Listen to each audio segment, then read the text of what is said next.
I've been in the waiting room for hours. Ah, Evening, nonsense. mate. I put a message in Slack and then deleted it because I assume you haven't seen it. You Yeah. didn't send us a message last week when you weren't here. You missed the suit.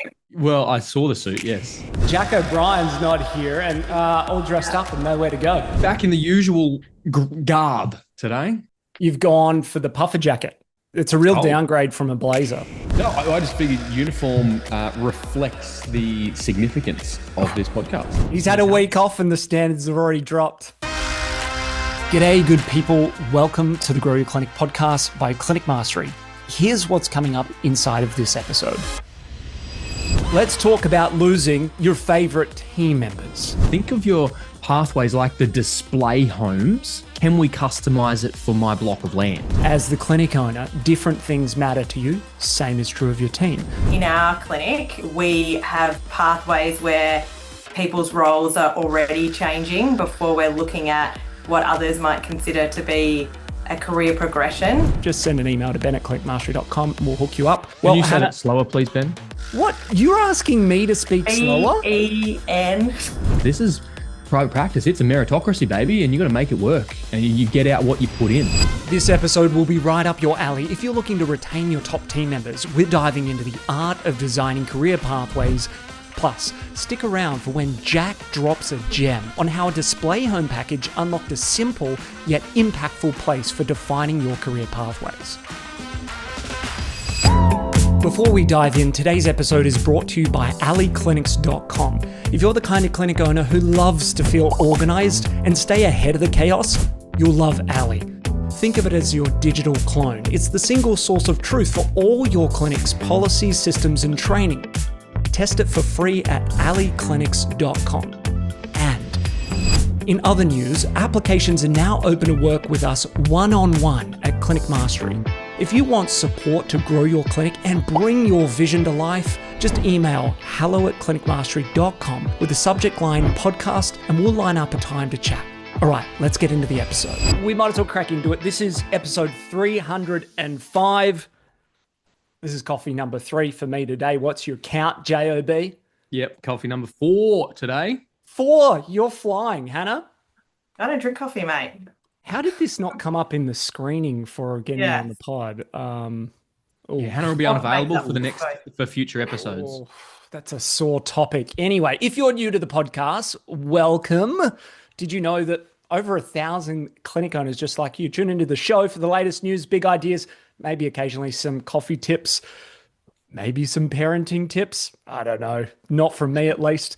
My name is Ben Lynch. I'll try to extract as much gold as I possibly can from my more talented co-hosts, especially today, because we're talking about how you retain your best team members by giving them a career pathway. Ben, I notice over your shoulder, for those watching along, if you're listening, you can watch this on YouTube, but over your shoulder, other shoulder, turn the other way, there's a little gap in your imperfects row there. Oh, yes. Yes. And so, listeners, a couple of episodes ago, we mentioned that if you leave us a review or a rating on Spotify or Apple Podcasts or YouTube, we will send you a box of vulnerability cards. Anyway, we get this email from Gabriella.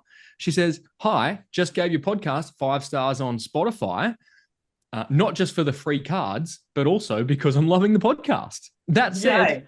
she said, "that said, I'd love a pack of the cards." So, Gabriella, thank you. We appreciate done. your review. For those playing along, jump onto Spotify. If you're listening now, do it as you watch or as you listen. Apple Podcasts, YouTube. You can see over Ben's shoulder, there is 2, 4, 5. There's 11 remaining. So get cracking on the reviews, ladies and gentlemen. Thank you, as always, JB, as you mentioned, for sharing their reviews. Gabriella also doubled down and gave us a Google review because one review is not enough. Thank you so much. Super appreciate it. Let's tee this up. Let's talk about losing your favorite team members. We're going to go straight to the heart of it. I want to set the scene. Yes. If you've ever experienced this, you will remember the sinking feeling in your stomach. You get a ding ding on the phone and the SMS comes through. It's from one of your favorite team members. And it says, "Hey, can we arrange a time to chat?" And all of a sudden you're like, oh, fretting. What is this? It's a resignation. I've been blindsided. How didn't I see this? What's going to happen? I'm going to have to recruit. All of a sudden you're on the back foot, and this is not a good position to be in. So today we're going to talk about how you can have more proactive conversations about career progressions and pathways so that your team can grow with you and stay with you. To kick us off, let's go straight to some examples. This is kind of like the NCIS version. My dad used to love like NCIS, where they start with like the end scene and then they go back to the start and then work their way there. So let's give this a go. I'm going to share my screen so people can see. JOB, kick us off with a couple of the key pathways that you've seen. Let's talk to the ones on screen now, and any other ones that you've seen deployed in clinics to retain their best team. And then we'll come to you, Hannah, to layer into it. JOB. Yeah, so what we're looking at is a slide with 7 different positive pathway options. I think the high income earner is a great one that often comes up, as well as the further education or clinical excellence. And then there's there's a few in there that I typically would see bundled together: the travel, family, and maybe the side hustle, and call that like a lifestyle pathway. So yes, they'd be the 3 that I would typically say: income, clinical excellence, lifestyle. Hannah, what else would you add to this, or have you seen added to this sort of suite of pathways for team members? Yeah, I think these pathways cover them all really, with different elements in each of them. Like thinking about leadership mentoring, I don't think that's just a linear line. I think there can be offshoots in that I think we spoke about last time around different leadership opportunities within the organisation. And I think those side hustles as well can be internal, like that someone might have a desire or a passion that doesn't have to be external to the business, that can be internal to what you're doing and maybe a service that you're adding on because they're going to drive it for you. Well, let's double click or triple click even on leadership mentoring. You said there's a couple of different streams or options there. Talk us through some of the things that you've done or seen done. Yeah, I think this comes right back to desire statements, which is something I learned through Clinic Mastery, like really getting clear on those goals, which I'm sure we'll talk about. But I think that is what has shaped our leadership pathways the most, or our progression pathways the most. Hearing what team members want and then being able to link into those and create positions that align with what we want to do. I think when it's done poorly is when you hear what someone wants to do and you think that doesn't really align with what I want to do, but I want to keep them, so let's do it anyway. It's really easy to feel like that sometimes. But being able to say no to the ones that don't align with you and being able to say yes to the ones that do.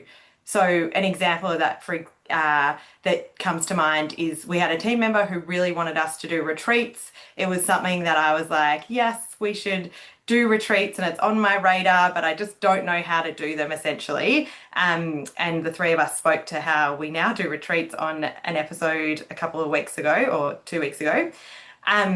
But this team member really wanted to do the retreats. And I was like, okay, you are like, let's do it. Let's just jump in. And so she really took the lead, even though I was still making like the financial decisions and things. And she was quite a young team member. But just to have someone whose full energy is there really helped us be able to develop that into what is now a coordinator role in being able to shape that.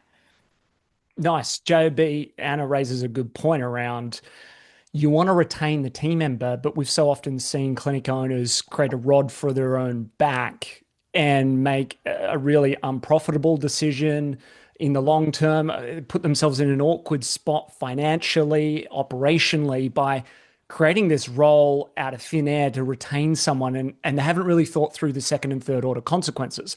So when it comes to actually balancing, I want to provide something personalized to this team member and balancing the business case for it, how should clinic owners go about thinking and designing pathways that are sustainable? Clinic owners need to think about pathways as templates that can then be adjusted as long as there's a win-win. Or a great way to think about it Mhm. is think of your pathways like the display homes. And then a young family comes through to the display home and says, I like the look and feel of that display home.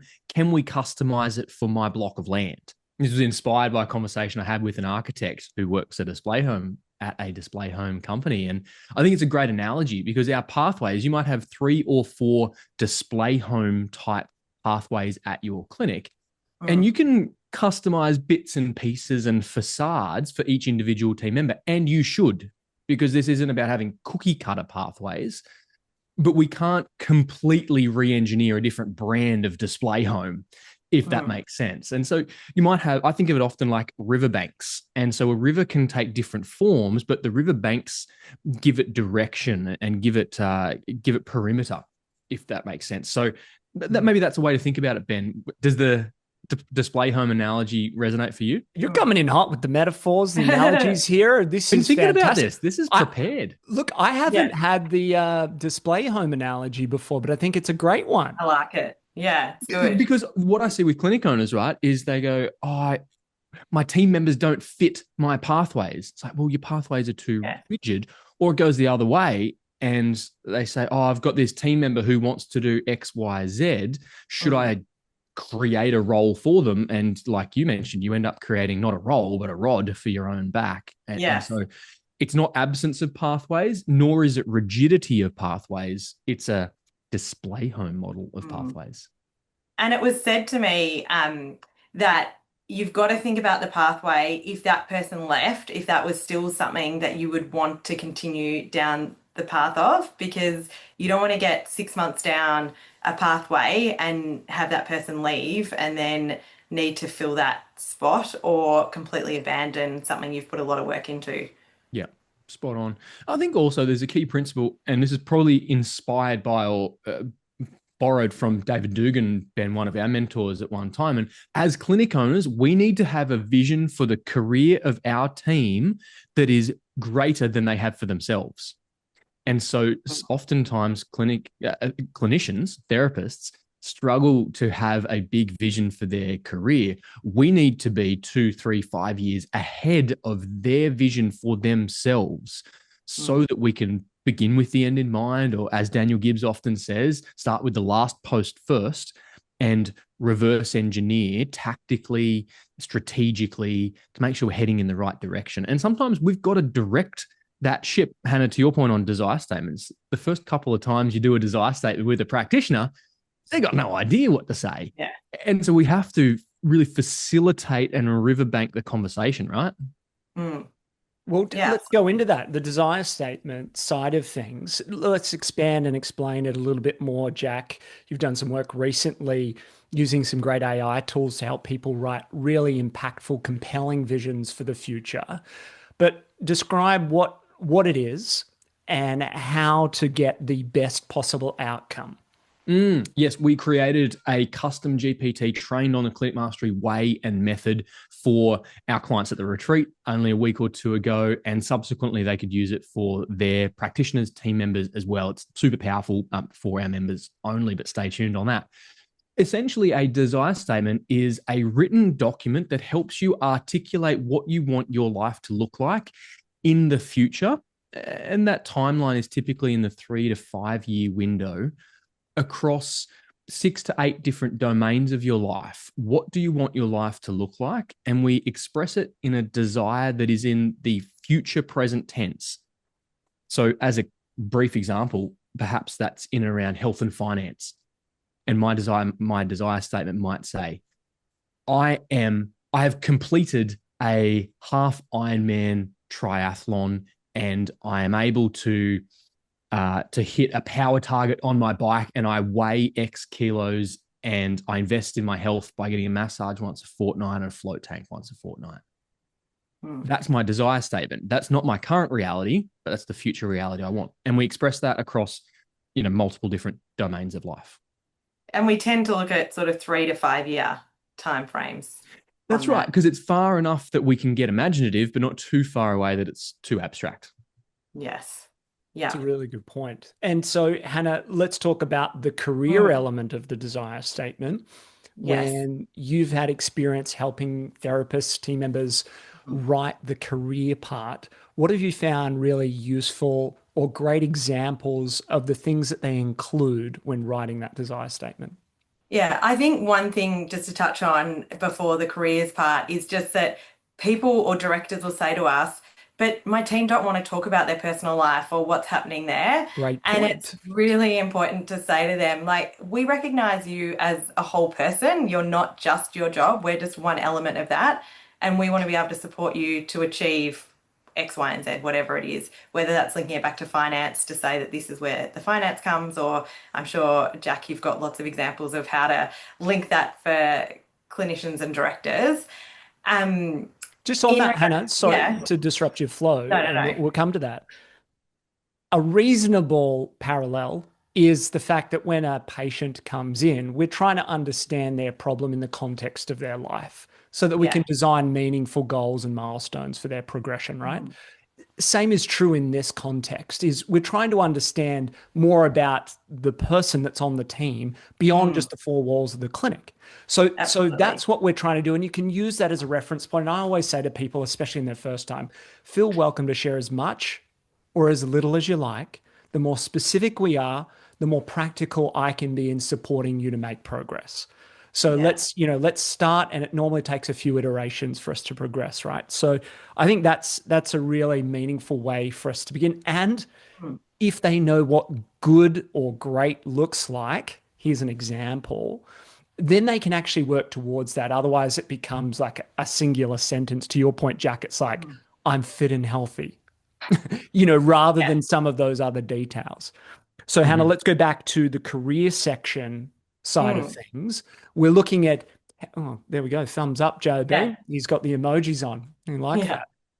Um, we're talking about the career section and Yes. what are the elements inside of that desire statement that you find represent a good version of it? Yes. I think just really encouraging people to think about where they really want to be in that 3 to 5 years and to not put any limitations on it. Like, and we say, let's think about where you've seen other people. Is there roles that you want? And people will start off, as you said, like, oh, I want to be supervising 2 or 3 team members.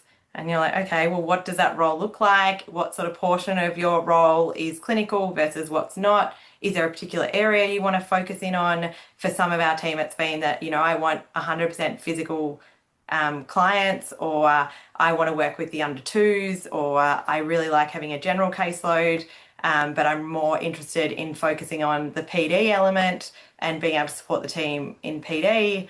And so just nutting out those ideas. Sometimes it's about locations. Sometimes it's around, I really want to relocate back home to Sydney, where my family is. We're Melbourne based. So sometimes it actually gives you really good insight into preparing for those exits that you might not have seen otherwise coming if you haven't had these conversations. Great point. That's exactly where we started. The whole can we chat conversation coming out of the Yes. blue. It may still do. This is not a silver bullet, but ideally we're having these proactive conversations about, where do you see yourself? Where do you want to go? The other part to that, Hannah, is some people feel like they're trapped in, like it's in concrete. I'm going to set Yeah. this, future direction. I don't want to Mm. be too specific because I feel locked in. Well, that's a starting point. And if we're referencing them regularly, say every 3 months, and updating them, then they're a Mm. living documents. They're a living evolution of where you're going. So, what I Mm. heard there is you're looking at their caseload, Mm-hmm. a mix of clients, perhaps by demographics or funding sources or Yes. problems that they come into the clinic for. You're Yeah. looking at their week as well, like explain your hours and how they're divided up. And we're looking as part of that sort of non-clinical roles as well, and specifically what you would be doing in that time.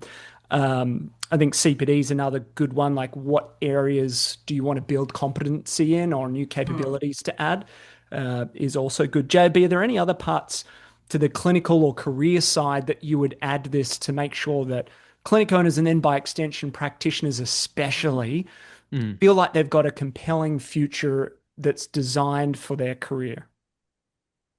Yeah, clinicians in particular need practice with the specificity.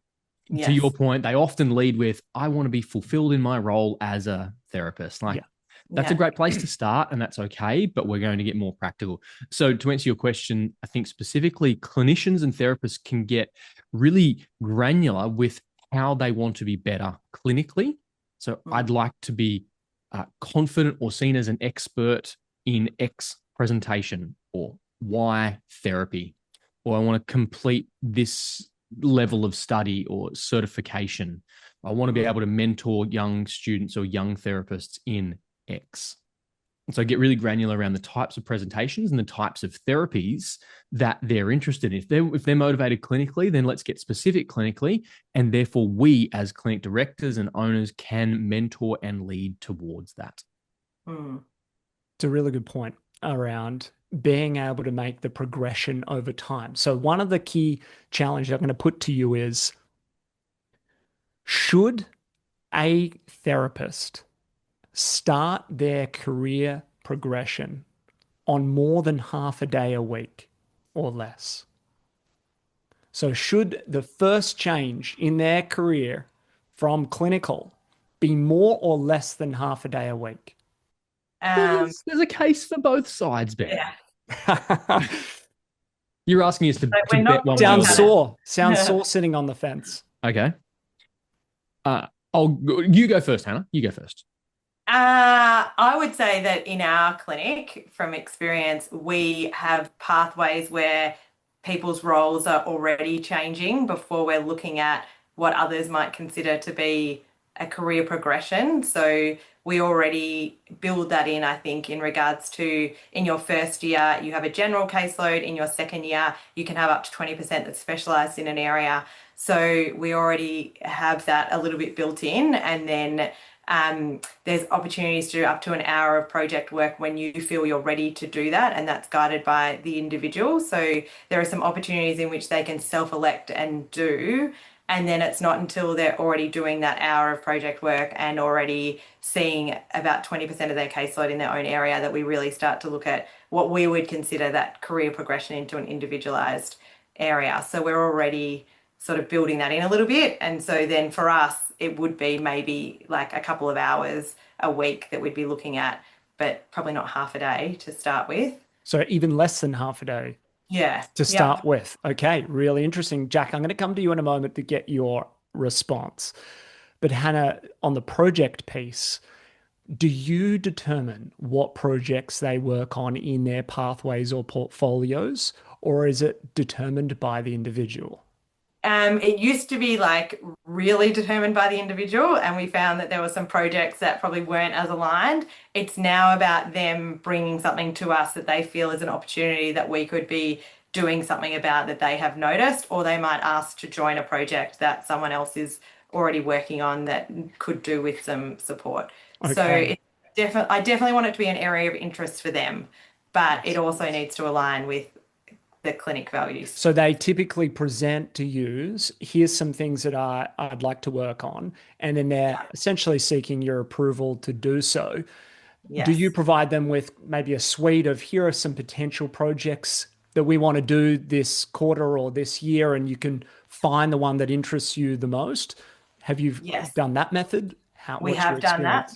Yes, we have done that too. What we find at the moment is that people are generally coming to us and saying, I'm ready to take on a bit more project work. Is there something that is available, or this was something I'm thinking about?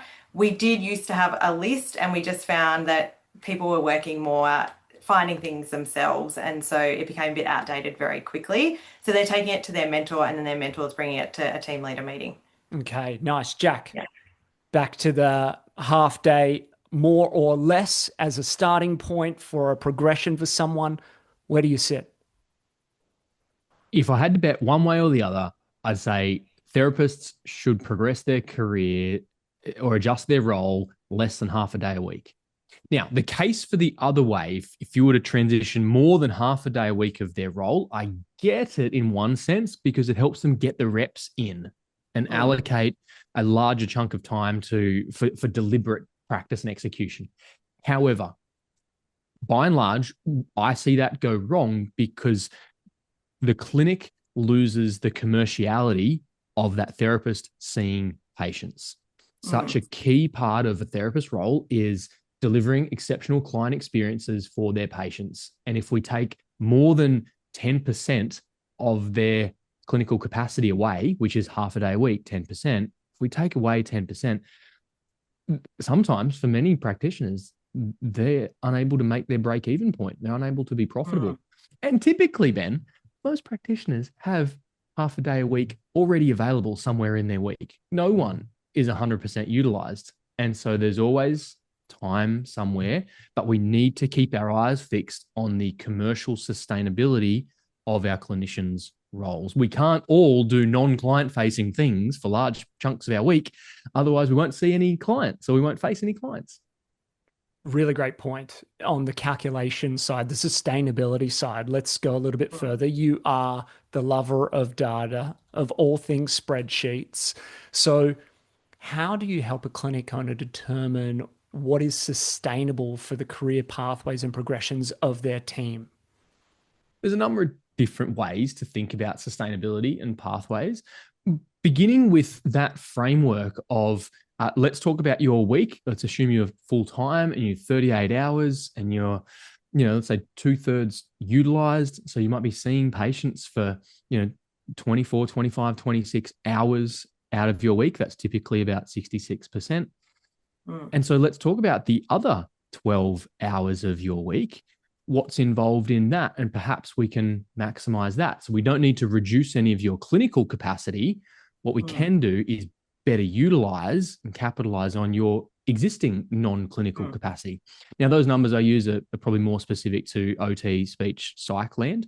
In a more musculoskeletal context, a typical high-performing clinician might be in the realms of 85% utilized.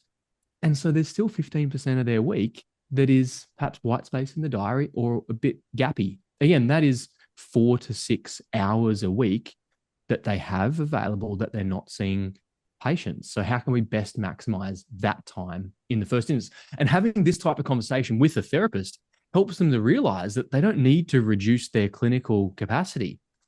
They've actually already got capacity in their week where they can be more effective and efficient. And on that, Jahak, one of the errors that we see people doing is saying, I've got this clinician who's not performing from a KPI or client perspective, so I've moved them into a leadership role, I've moved them into these projects. And it's just one of those things that we think, go Jack. I'm agreeing with you. If anyone can see me, if you're watching on YouTube, it's an exasperation emoji. So we must exemplify high clinical performance. These are the types that get the, I guess promotion's not quite the right word, but get the pathways. And when you unlock or achieve a pathway, the expectations don't reduce. They actually lift for your clinical performance and output. You need to get better clinically, certainly not go backwards. It's a really great point around actually part of the sustainability is first meeting some criteria initially. Obviously, we often hear clinic owners that come to us, and this is one of the main reasons that clinic owners choose to work with us, is to find pathways to retain quality team members. And maybe they've tried it before, it hasn't quite worked out, or they want to do it and they're not quite sure. And there's so much more to it than just here's a couple of hours a week and go for it in these sort of domains or projects and pick your own path. They actually want to set something up that's really sustainable and impactful for the clinic. So I like that, JOB. Really practically, you're starting with auditing the current week and looking at how much of it is already utilized and not utilized in clinical care, and then finding opportunities for us to use the non-utilized clinical time to start to test. Because I think that's the other thing. They may say they want to do supervision or mentoring or retreats. They do it for a month or 3 months and they realize they don't like it. So there needs to be a degree of flexibility in the initial version. That's why not betting the farm and saying, all right, we're going to shift 2 days of your week to this new pathway, and you take them off seeing clients and all of a sudden it's unsustainable for everyone. So starting small, I think, is the principle here of a couple of hours a week that are already underutilized from a clinical care perspective, which is the typical narrative for most folks, and then being able to give them some very clear scope of work or projects that they could work on to, cut their teeth, prove they can do it, also prove that they like doing it as well. Plenty of people have come back to us and said, no, not really for me. And then they change tack. That's perfectly okay as well. And even in the pre-framing of it to those practitioners, being able to speak to that really helps you in 3 months, 6 months, 9 months, have the conversation if it's not really working out, is to just be able to say, if it's all right, you're going to learn, I'm going to learn whether this is right for you. Hannah, what have you found on the project side of things to be really helpful in making sure you're moving the needle? We sort of addressed it a little bit before, but we're not just adding more work and creating more documents that collect digital dust in the background. Yes. How do you make sure the project work that is done leads to meaningful change in the clinic? Yes. So having KPIs attached to them. So for our bigger projects and for our coordinators, we have that the 15th of every month, they do a post on our coordinators channel to give us a 2-minute update of where they're at, what they've worked on. Their mentors are also checking in on that progress, and they've all got their own Slack channels too, where they're giving us updates or asking questions about what they're working on. And we can see the time that is booked out in their calendar. I think one thing that in the earlier times that we sort of found didn't work as well, that now works better, is making sure that time is blocked out in their calendars. And it's flexible. It can move if a client needs that time, but it gets rebooked in somewhere else. Otherwise, we're finding that project work gets eaten up really quickly with indirect time or client work or something else if it's not prioritized.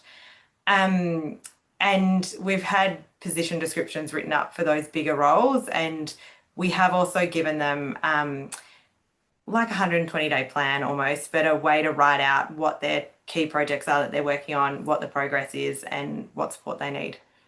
So we can just check that when we want to, rather than having to rely on them to bring it to us. There's some good feedback loop mechanisms there, some open communication channels, and anchoring back to outcomes is super important. Do you want to see a practitioner prove themselves or invest in themselves by doing courses, reading books, attending seminars and conferences in their specific domain that they want to progress in before they start progressing? Ideal world, yeah, I'd love that. But have I seen that? Maybe not as much as I could implement. Better question, or not better, a different question. Sorry, Ben. I shouldn't cast judgment on your questions. See you guys, I'm going. Yeah. Hannah, did you invest in yourself before you were paid to do so? Did I invest in yeah, I think I did invest in myself before I did. Yeah, absolutely. I also, yeah, absolutely I did. I just, yeah. You're a doer. You're a doer. You're a, it says it in the last name, you get things done. But anyway, and that's the point. That's the point, right? Is that, yes, we're in maybe a culture of, look, I'm not here to comment culturally. We would like people to invest in themselves and courses and books beforehand. Whether they do or don't is for a different social commentary podcast. But I think the point is we want to create environments and cultures in our team where you'd be crazy not to. Why are you sitting back and waiting for me to pay for it as your clinic owner, as your director? Like, if you want to learn and grow and develop yourself, like as part of our culture, like buy the book, do the course. And what's the chances as a result of that givers gain mentality that your clinic owner is going to come back and say, hey, I know you went to that course, or I know you bought that book. Let me contribute because it's added so much to our clinic. So we want to create a culture, an environment where it's not entitlement, and you're not just going to sit back and wait until you're paid for every minute of self-development, but you're going to pursue self-development regardless of the remuneration, because that's who we are and that's what we do. Comes back to setting the standards and pre-framing things. on the previous episode, which you didn't bother to show up for, Jack, Hannah and I were discussing things about recruitment and starting at the recruitment process, pre-framing. Hey, we're a culture of change here. I'm butchering what Marcio says. We'll get him on the pod and he can fix how he frames it. But anyway, it's something along the lines of, hey, we move fast and we adapt. We're constantly using new technology, understanding, frontier methods. And so that means we're a culture of change. Just to let you know, that's what you'll be joining. So that when the conversation comes up in 3, 6, 9, 12 months, we've got a place to go back to. So I agree with you, JOB, in that, you interviewed Kim Scott on the podcast about radical candor since evolved to compassionate candor, right? In that sense, we're so often so caring, so empathetic, we lower our standards. Right. And so coming back to that, absolutely, wouldn't you want someone on your team to say, on the weekend, I did this course, or I've been reading this book, I've been following this YouTube channel, whatever it is, to level up themselves and be able to kind of almost force their way into that career progression. To your point, Hannah, like that's the ideal world. And most people are like, oh, that would be great. But to your point, Jack, to channel your the directness here of why not pre-frame that? Why are we not having these conversations now or earlier in the team member's journey? That these are the standards that we would expect of people who progress here. There's this great quote. Sorry, I'll let you talk in a moment. But from Seth Godin, we love Seth Godin, right? I'm putting to his book, The Practice here. He has this saying, which is like, do people like us do things like this? And it's like, do people who progress invest in themselves and do these things that are out of the ordinary? I would just say to those clinic owners that are battling, feeling like they're somewhat held hostage to their business, that it's, you can start to change your standards today as to what you expect. Yeah. I'll jump in. What you mentor for. And so a great example of that in our clinic, at the start of every mentoring session or prior to every mentoring session, there's a version of a form. Sometimes that's a Google form or a Slack thread, or we use Allie these days for mentoring in clinics. And a version of that form, you get what you mentor for. And so on ours at our clinic, we would always be asking, what have you read, watched, or listened to recently? What course have you done or have registered yourself for? And so when you're asking these questions regularly, it's either going to get really uncomfortable and people might self-select because it's not the right culture for them. That's fine. Yeah. Or, you get those types of results of people who are proactive. They're watching, they're listening, they're reading, they're investing, they're growth-minded. You get what you mentor for. And I do think as people progress through leadership, like if I think about my leadership team, they're definitely the ones who are going out and doing those sort of things on their weekends or, self-directed learning. I think it's those younger career professionals initially that I'm thinking about when they're first going into those roles that definitely need that support around shaping, because I think they're taught so much about focus on your clinical skills and they're not taught to sort of go broader with those leadership skills or whatever it is. And so, I think there's an opportunity to shape there too. That's a good point, Hannah. I think it's okay if that's how they come out of uni. We don't have we have zero control and a little bit of influence over the uni structures. And so begin with grace, of course, but we really want to quickly get to a place where those expectations and standards are lifted. And this is different to hospital land or public health land. This is private practice. It's a meritocracy, baby, and you got to make it work and you get out what you put in. Yeah. So then how do you handle the conversation with a team member that says, I want to progress, I want this pathway, but they're not quite performing where they need to be? Well, I'll go first briefly, Hannah. When they're not performing, but they want to progress, the way we need to approach that conversation is equal and shared responsibility for an agreed outcome. And so we can say, right, well, here's what we can do as the clinic to, open up some opportunities and pathways. But here's what you need to do. And here's what we need to see. And here's what would be a job well done. Here's what success looks like so that we can have the next conversation. These things are always ongoing conversations, but what you can expect from me between now and our next session is X, and what I would like to expect from you between now and our next session is improvement in your cancellation rate, rebooking rate, satisfaction, whatever that case is. So there's shared contribution and responsibility. Hannah, what about for you? Yeah. No, I'd absolutely agree with that. I think that is exactly where the conversation goes around the why. We need that as well, because we want to make sure that they're able to manage that while also taking on those extra responsibilities, and just making sure that we're on the same page about what those are. It's a great point. I think that don't ever feel the pressure to make a call, to make a decision in a session, in a meeting with a team member that you haven't already thought through deliberately. I think the best line is, this is really great insights. I know you got questions for me. Is it okay if I just take this back, think through how we can make a sustainable plan for you, for the clinic, and get back to you next week or in a fortnight's time at our next mentoring session? Where I think a number of clinic owners, in the vein of that, can we chat being on the back foot, all of a sudden they feel like they need to have answers and be really articulate, and like they're making decisions and commitments that just give yourself 24 hours to think it through. Ideally a week or two to get back to that team member. Never feel like you need to solve it then and there. But don't leave them hanging. Really easy. Is it okay if I get back to you in a day or next week or next fortnight? Super easy way to go about it. And I think team members sometimes need that time, because they've come in with like this idea of what they're asking for. They're anxious. They're coming in hot sometimes because they just want to get it all out. Yeah, it's an important point that this is always it has to be a conversation and a negotiation in the positive sense. We don't want to be held ransom by our team members who say, let me do this or I'm out. I know humans don't typically speak like that, but sometimes it's the way it can come across. Nor do we want to be the dictators that say it's, my way or the highway.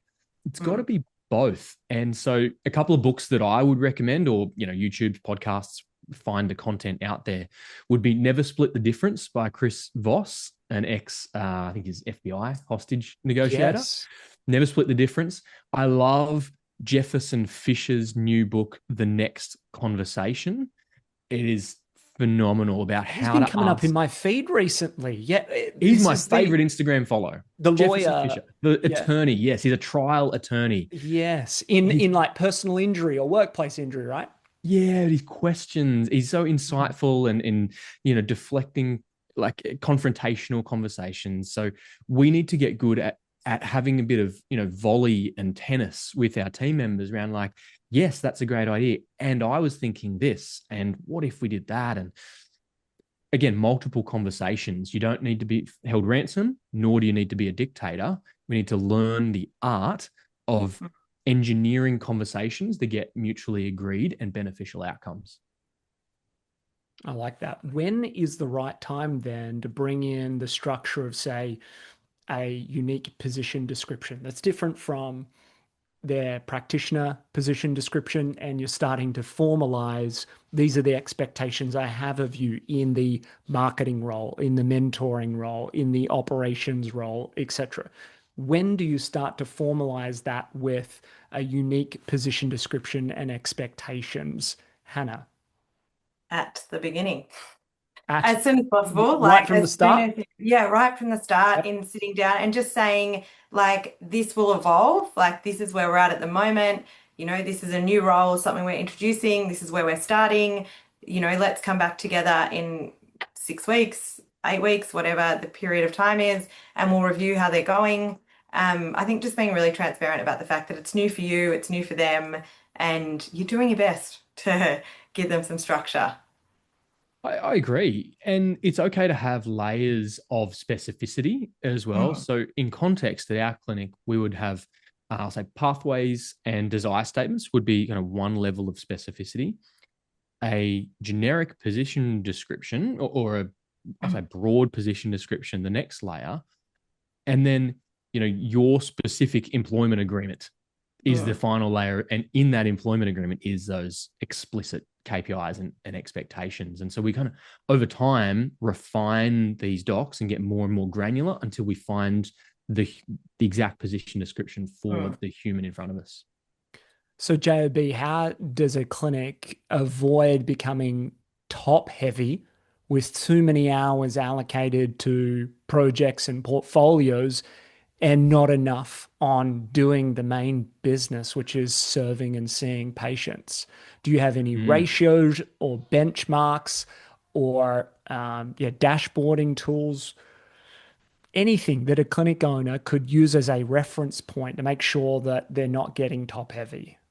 Yeah, well, getting too top heavy or unbalanced with your leadership or experienced team versus what you're billing is a real risk. And so we need to be able to keep our lasered attention on our profit and loss statement. And really, that would be where the rubber hits the road. That's where you're setting some benchmarks and keeping an eye on things.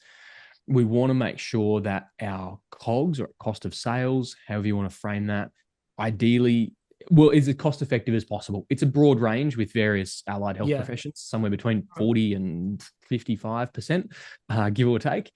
And so keep a really close eye on your cost of sales or cost of services.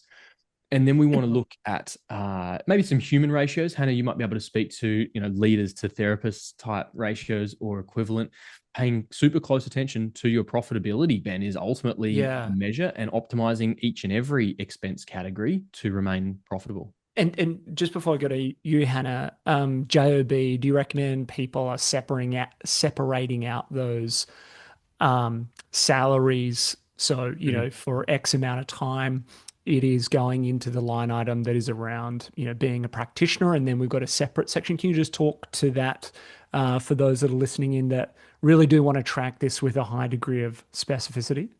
Yeah, we coach clinic owners through this all the time. You need to become a Xero ninja or a numbers ninja. And as in Xero, the accounting platform. Xero, the Xero ninja.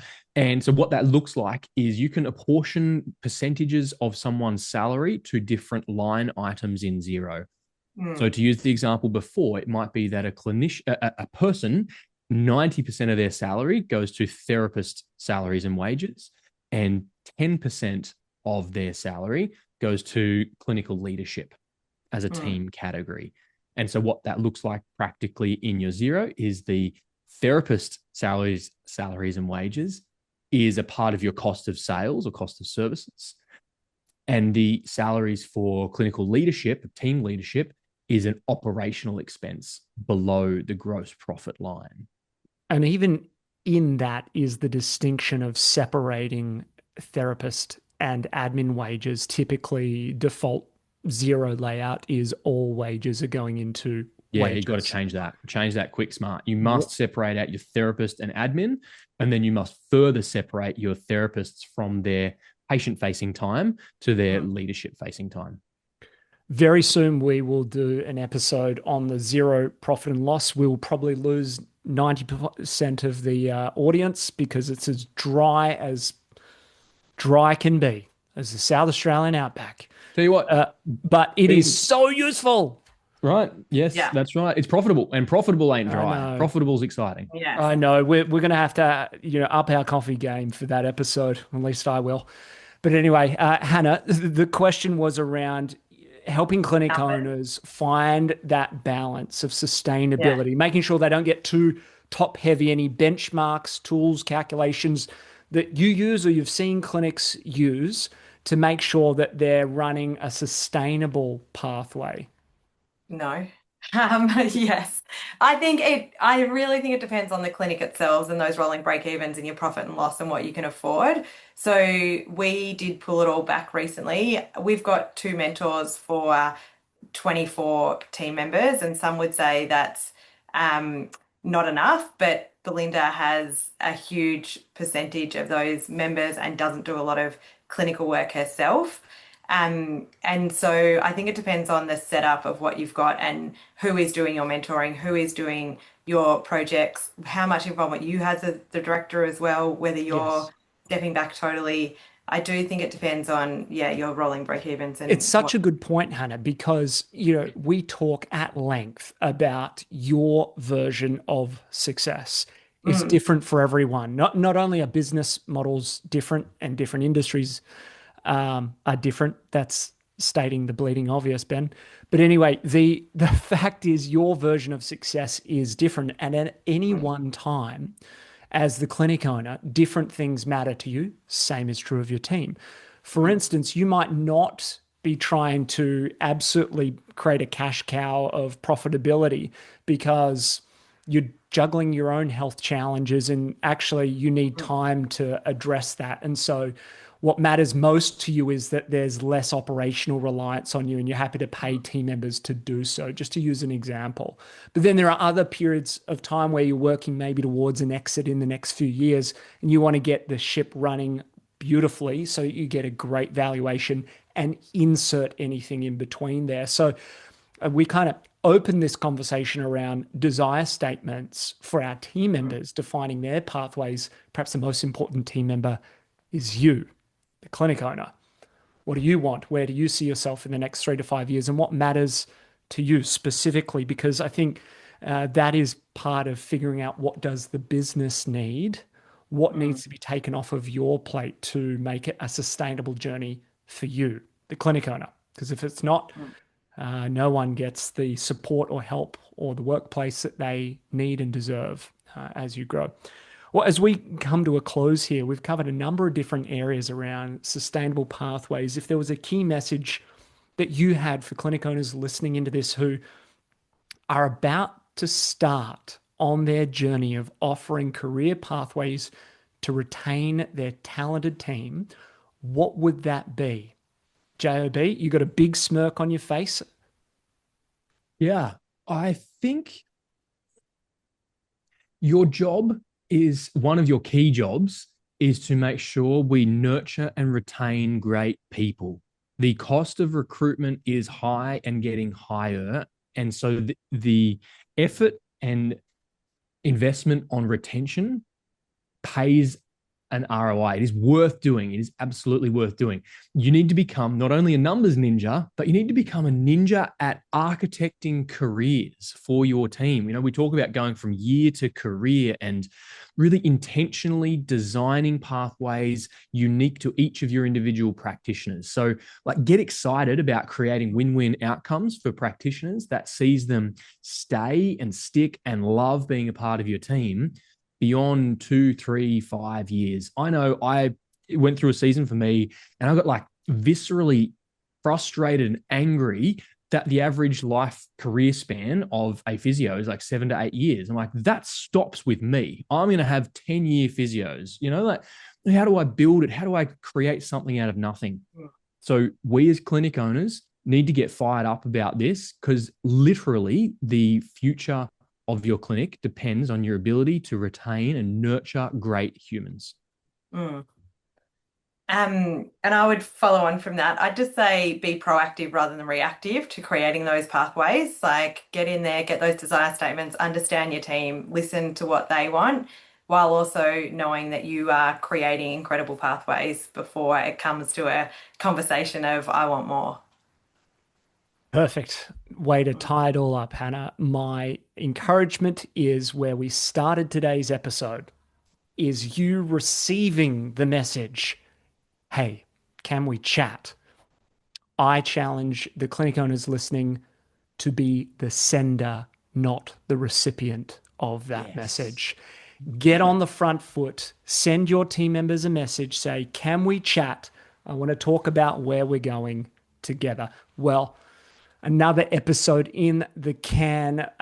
This format is just winning with the audience. We're getting such great feedback, and it's awesome to hear of the success stories of people applying what we're sharing on these episodes and seeing the real world progress.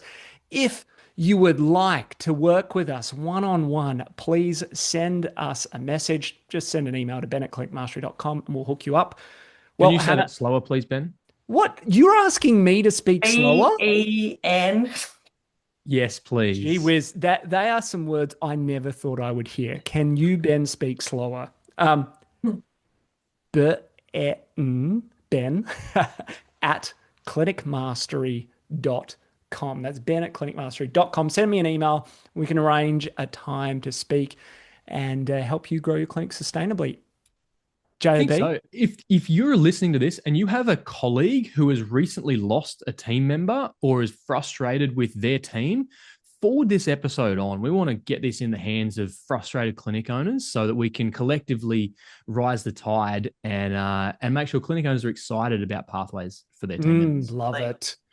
Well, we'll see you on another episode next week. Bye-bye. Yeah. Bye-bye.